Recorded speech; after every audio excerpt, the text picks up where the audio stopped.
তাহলে জামাত আর শিবির কাজী নিয়ে ঘুরলে কি হবে? যখন ধরা খাবে তখন সাথে বিয়া পড়াই দিল। আজকে আমাদের নার্সিং ইনস্টিটিউটে যারা সাধারণ শিক্ষার্থী এবং যারা ছাত্রদল নেতৃবৃন্দ, এদের উদ্যোগে একটি তারা ক্রিকেট টুর্নামেন্টের আয়োজন করেছে। আর বিএনপি সরকার সবসময় আমাদের খেলাধুলাকে পেট্রোনাইজ করার জন্য সবসময় চেষ্টা করে। খেলাধুলা যে একটা পেশা হইতে পারে, এটা স্বপ্নদ্রষ্টা হচ্ছেন আমাদের মাননীয় প্রধানমন্ত্রী জনাব তারেক রহমান।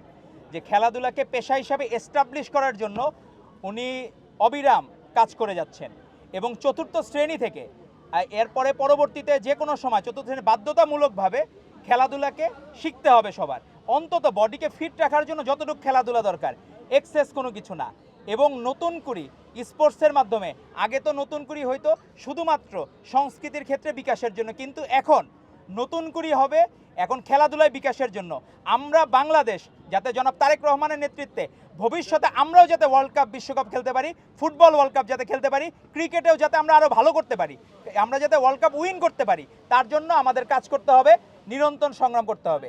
আপনারা সাংবাদিক বন্ধুরা আপনারা আসছেন, কিছু বিষয় আসলে এখন যেগুলো ঘটতেছে এগুলো আমাদের জন্য আসলে 24-এর গণ অভ্যুত্থান আমরা যারা পক্ষের শক্তি তাদের জন্য খুবই বিব্রতকর। যে এক ছাত্রলীগ আরেক ছাত্রলীগকে ধরতেছে, এদের জন্য ভালো হইতো গুপ্ত শিবির যদি ছাত্রলীগকে ধরার বদলে কোলাগুলি করতো, তাইলে জিনিসের অথেন্টিসিটি বাড়তো।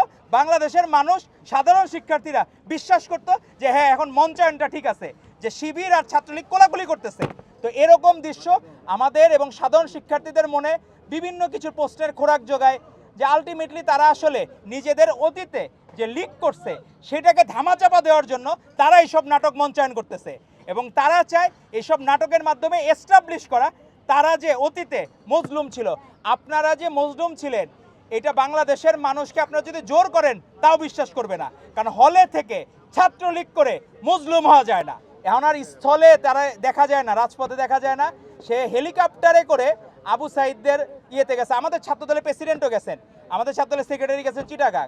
কিন্তু এরকম যে হেলিকপ্টারে করে এত মহাব্যস্ত সভাপতি যে আকাশে উঠতেছে, এখন বাংলাদেশের মানুষ চায় যে আমাদের 24-এর চেতনা হাসিনার আমলে যেসব ছিল বা ছাত্রলীগ যা যা করেছে, আপনার হেলিকপ্টারে কেন ঘুরতে হবে বা আপনার এত মহাব্যস্ততা কেন?